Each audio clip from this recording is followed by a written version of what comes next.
All welcome to the YouTube channel of legal edge after college. मैं हूं मानसी और आज हम डिस्कस करेंगे important topics of contract act for CLAT PG 2024। Contract act एक हमारा कोर सब्जेक्ट फॉर्म करता है अंडर ग्रेजुएट क्लासेस का, और क्लैट कंसोर्शियम की वेबसाइट पे भी लिखा हुआ है कि कॉन्ट्रैक्ट एक्ट इज इम्पॉर्टेंट। तो इसलिए कॉन्ट्रैक्ट एक्ट पूरी तरह से इम्पॉर्टेंट है। भले ही बहुत रीसेंट डेवलपमेंट्स नहीं हुए हो, बट स्टिल लैंडमार्क केसेस के थ्रू भी काफी कुछ फ्लैट पीजी में पूछा जा सकता है थ्रू कॉन्ट्रैक्ट एक्ट। और आईलेट पीजी के लिए भी ये इक्वली इम्पॉर्टेंट है। इसलिए आज हम डिस्कशन स्टार्ट करेंगे।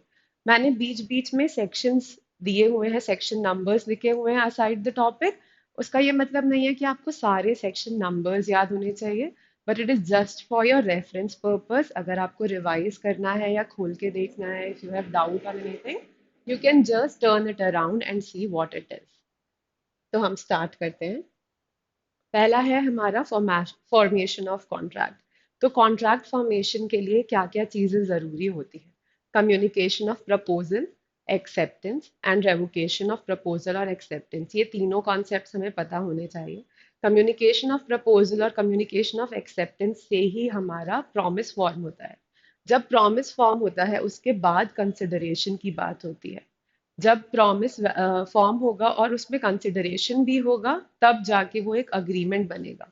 और अगर एक अग्रीमेंट इन्फोर्सिबल बाय लॉ होगा तो वो कॉन्ट्रैक्ट बनेगा। ठीक है।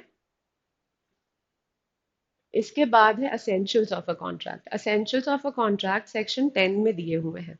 किसी भी कॉन्ट्रैक्ट को वैलिड होने के लिए जरूरी है कि वो सारे असेंशियल्स उसके फुलफिल करे। पहला असेंशियल होता है कॉम्पिटेंट पार्टीज, जो कि सेक्शन 11 और सेक्शन 12 में प्रोवाइडेड है। कॉम्पिटेंट पार्टीज का मतलब है कि मेजर होना चाहिए पार्टीज, और साउंड माइंड की होनी चाहिए at the time when they are making an agreement और when they are entering into a contract. दूसरी चीज है कि कंसेंट पार्टीज का फ्री होना चाहिए, which should not be influenced by coercion, undue influence, fraud, misrepresentation और मिस्टेक। थर्ड चीज है कि एक लॉफुल ऑब्जेक्ट और लॉफुल कंसिडरेशन होना चाहिए। जिस भी चीज के लिए कॉन्ट्रैक्ट किया जा रहा है वो एक लॉफुल होना ऑब्जेक्ट होना चाहिए, और जो भी कंसिडरेशन उसके लिए दिया जा रहा है वो कंसिडरेशन भी लॉफुल होना चाहिए।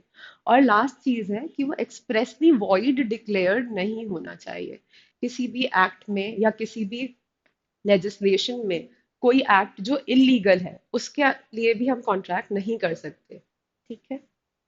और जो कॉन्ट्रैक्ट एक्ट में एक्सप्रेसली वॉइड डिक्लेयर्ड है उनके लिए भी नहीं कर सकते। वैलिडिटी के बेसिस पे कॉन्ट्रैक्ट्स की क्या क्या चीजें होती हैं ये हमें पता होनी चाहिए। कॉन्ट्रैक्ट वैलिड कब होता है? कॉन्ट्रैक्ट वैलिड तब होता है जब वो सारे असेंशियल्स को फुलफिल करता है। फिर कॉन्ट्रैक्ट वॉइडेबल कब हो सकता है? कॉन्ट्रैक्ट वॉइडेबल तब होता है जब हमारा कंसेंट फ्री नहीं होता।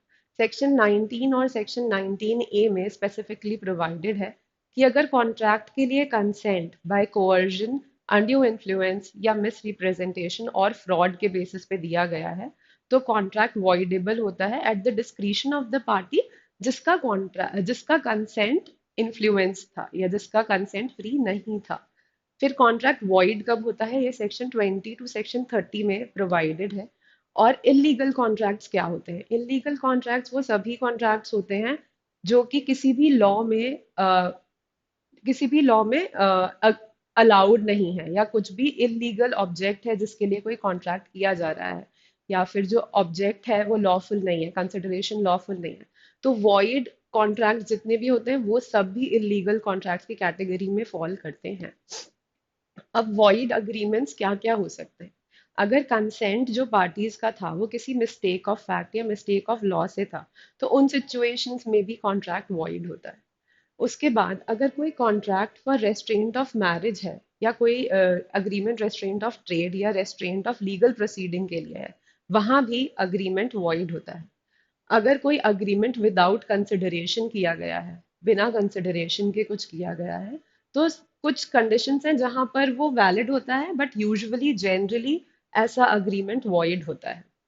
इसके बाद कोई अग्रीमेंट है जो अनसर्टेन है, क्या ऑब्जेक्ट है उस अग्रीमेंट का हमें वो ही नहीं पता है, तो वो अग्रीमेंट्स भी वॉइड होते हैं।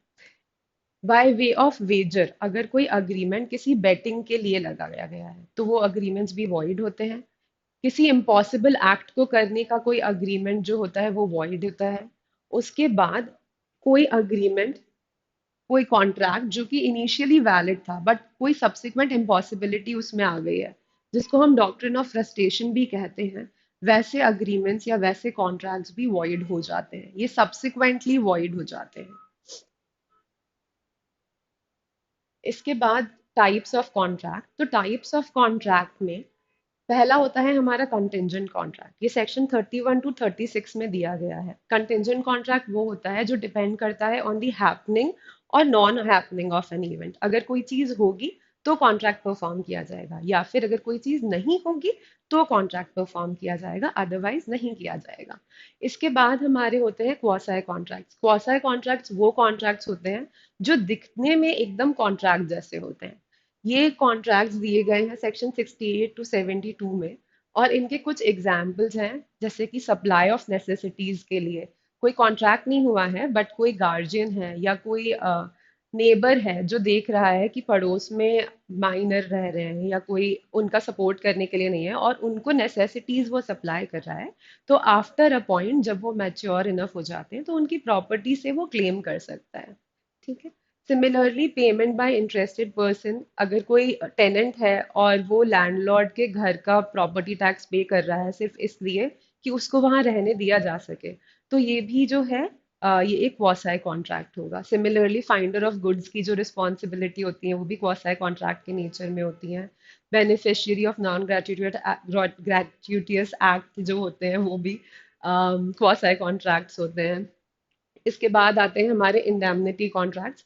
अब ये जो आपके पार्ट 2 ऑफ कॉन्ट्रैक्ट एक्ट के अंदर आता है, indemnity contract, bailment contracts, agency contracts, ये सब जो है ये बहुत ज़्यादा इंपॉर्टेंट नहीं है, बट क्योंकि ये कोर कॉन्ट्रैक्ट लॉ आपका सिलेबस का पार्ट रहा है और इसीलिए इम्पॉर्टेंट है, तो हमें एटलीस्ट सबके बेसिस पता होने चाहिए, बेसिक्स पता होने चाहिए। हमें ये पता होना चाहिए कि कौन से चैप्टर में कौन से सेक्शंस के बीच में फॉल करता है, जिससे कि कभी अगर कोई क्वेश्चन इसमें आ जाए तो आपको एक आइडिया हो कि ये कौन से रेंज ऑफ सेक्शंस में फॉल करता है, जिससे कि एटलीस्ट आप कुछ मार्क करके आ सकें और ब्लैंक ना छोड़ना पड़े आपको क्वेश्चन। इसलिए आपको थोड़ा सा देख लेना चाहिए कि ये क्या है। तो इंडेमनिटी कॉन्ट्रैक्ट्स जो होते हैं वो सेक्शन 124 और 125 में दिए हैं। इसमें आपको पता होना चाहिए कि इंडेमनिटी होल्डर कौन होता है, इंडेमनीफायर कौन होता है। उसके बाद हमारे होते हैं bailment and pledge. Bailment and pledge में हमें पता होना चाहिए कि बेलर कौन है, बेली कौन है, राइट्स एंड लायबिलिटीज क्या हैं बेलर की, बेली की, और डिस्चार्ज ऑफ बेलमेंट कब होता है, फिर प्लेज क्या है, पॉनर कौन है, पॉनी कौन है, कौन से सिचुएशंस में प्लेज होता है, प्लेज का डिस्चार्ज कब होता है। इसके बाद guarantee contract. Guarantee contract indemnity contract के बाद ही आता है। गारंटी कॉन्ट्रैक्ट में आपको पता होना चाहिए कि श्योरिटी कौन है, प्रिंसिपल डेटर कौन है, क्रेडिटर कौन है, राइट्स और लायबिलिटीज क्या है प्रिंसिपल डेटर की और श्योरिटी की और क्रेडिटर की, और आपको पता होना चाहिए कि डिस्चार्ज ऑफ श्योरिटी कब होता है। ये सब कुछ बेसिक चीजें हैं जो आपको पता होनी चाहिए, जरूरी नहीं है कि आप सब सेक्शंस के साथ याद करें। इसके बाद है एजेंसी। एजेंसी आता है लास्ट चैप्टर है कॉन्ट्रैक्ट एक्ट का, सेक्शन 182 टू 238 में फॉल करता है। इसमें आपको पता होना चाहिए प्रिंसिपल कौन होता है, एजेंट क्या होता है, उनके राइट्स और ड्यूटीज क्या होते हैं, डिस्चार्ज ऑफ एजेंसी कब होता है। These are all just basic things which you should know, just in case something comes. इसके बाद हम आते हैं डिस्चार्ज ऑफ कॉन्ट्रैक्ट पे। क्या क्या सिचुएशंस हैं जिनसे कॉन्ट्रैक्ट डिस्चार्ज हो सकता है। पहले तो कॉन्ट्रैक्ट डिस्चार्ज होता है बाय परफॉर्मेंस। अगर दोनों पार्टीज ने कॉन्ट्रैक्ट परफॉर्म कर दिया है तो ऑटोमेटिकली डिस्चार्ज हो जाएगा, बस उसमें आगे कुछ करने के लिए है नहीं। दूसरा है बाय इम्पॉसिबिलिटी। अगर सब्सिक्वेंट इम्पॉसिबिलिटी हो जाती है भाई, डॉक्ट्रिन ऑफ फ्रस्ट्रेशन, जिसमें जाके कॉन्ट्रैक्ट सब्सिक्वेंटली वॉइड होता है। सिमिलरली जब कॉन्ट्रैक्ट सब्सिक्वेंटली वॉइड हो गया है तो अब उसका परफॉर्मेंस नहीं हो सकता, इसलिए वो डिस्चार्ज हो जाता है। तीसरी चीज होती है म्यूचुअल कंसेंट। अगर म्यूचुअल कंसेंट से पार्टीज अग्री कर लेती हैं कि अब इस कॉन्ट्रैक्ट का परफॉर्मेंस नहीं करना है, या फिर अब इस कॉन्ट्रैक्ट को हम किसी दूसरे कॉन्ट्रैक्ट से रिप्लेस करेंगे या इसमें कुछ और चेंजेस लाएंगे, तो उससे जो ओरिजिनल कॉन्ट्रैक्ट है वो डिस्चार्ज हो जाता है। फिर है ऑपरेशन ऑफ लॉ। अगर लॉ ने या किसी ऑर्डिनेंस के थ्रू, किसी एक्ट के थ्रू सब्सिक्वेंटली ये बोल दिया जाए कि कोई एक पर्टिकुलर चीज है जो आप नहीं कर सकते, जैसे कि वॉर सिचुएशन में आप ट्रेड नहीं कर सकते एनिमी कंट्री के साथ, तो वहां ऑपरेशन ऑफ लॉ से कॉन्ट्रैक्ट डिस्चार्ज हो जाता है। फिर होता है लैप्स ऑफ टाइम। तो सेक्शन 55 जो इंडियन कॉन्ट्रैक्ट एक्ट का है उसके अंदर टाइम इज ऑफ एसेंस, जहां पर कॉन्ट्रैक्ट में टाइम इज ऑफ एसेंस, उस सिचुएशन में अगर टाइम बार हो गया है, जैसे 2 महीने का टाइम दिया है किसी मान लीजिए, जस्ट टेक एन एग्जांपल कि किसी गारमेंट वाले से आपने कॉन्ट्रैक्ट किया है कि 2 मंथ्स में वो आपको स्टिच करके देगा कुछ गारमेंट्स, और वो टाइम आपका खत्म हो गया, 2 मंथ्स खत्म हो गया और उसने नहीं दिया, तो वहां पर लैप्स ऑफ टाइम हो जाता है। ये लैप्स ऑफ टाइम किसी दूसरे लेजिस्लेशन के अंदर भी अगर दिया है कि किसी कॉन्ट्रैक्ट का लैप्स ऑफ टाइम हो जाएगा या टाइम बार्ड हो जाएगा, तो उस सिचुएशन में भी कॉन्ट्रैक्ट डिस्चार्ज हो जाता है। फिर होता है breach of contract. Breach of contract ये होता है कि पार्टीज, किसी एक पार्टी ने कॉन्ट्रैक्ट की कंडीशंस फुलफिल नहीं करी हैं, उस सिचुएशन में ब्रीच ऑफ कॉन्ट्रैक्ट होता है। इन सभी चीजों से कॉन्ट्रैक्ट का डिस्चार्ज हो जाता है। ये थे हमारे कुछ बेसिक और इम्पॉर्टेंट टॉपिक्स जिनका आपको रिवीजन करना चाहिए कॉन्ट्रैक्ट एक्ट के अंदर। और अगर आपको इनमें से किसी भी चीज़ पर डाउट है तो मैंने section side by side mention करे हैं, आप जाके फटाफट से रिवाइज कर सकते हैं। और अगर आप इसी टाइप की और ज़्यादा डिटेल्ड और फुलफिल्ड क्लासेस चाहते हैं तो आप लीगल एज का बुलेट कोर्स ज्वाइन कर सकते हैं, 50 days bullet course for CLAT PG. इसमें आपको रिकॉर्डेड सेशंस मिल जाएंगे सारे सब्जेक्ट्स के, और लाइव क्लासेस मिल जाएंगी करंट या रीसेंट जजमेंट्स की। ये ऑल दो शुरू हो चुका है 16 अक्टूबर को, बट स्टिल आप एनरोल कर सकते हैं, अभी भी सफिशिएंट टाइम है आपके लिए to prepare for CLAT examination. For more videos like this, please share, subscribe, and like. Also, all the best for your preparations. Bye bye. See you again soon.